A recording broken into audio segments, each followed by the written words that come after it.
ক্লান্ত হয়ে গেলেন। বেলাল তখন ঘুমিয়ে গেলেন।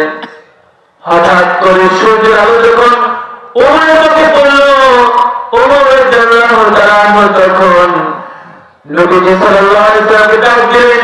নবীজি উঠলেন, ওঠার পর তখন অবাক হয়ে গেলেন। বেলালকে বললেন, ও বেলাল, তোমাকে চাইতে দিয়েছিলাম, তুমি আযান দাও নাই কে? একবার বলুন সুবহানাল্লাহ। হঠাৎ করে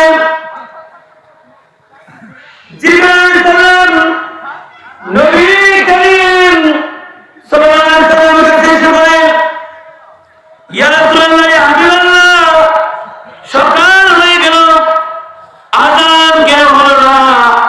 আল্লাহ তাআলা বলেছে কেন আযান হলো না? কারণ হলো বিলাল আযান দেয় নাই, এজন্য আসমানেও আযান হয় নাই। একবার জোরে বলুন সুবহানাল্লাহ।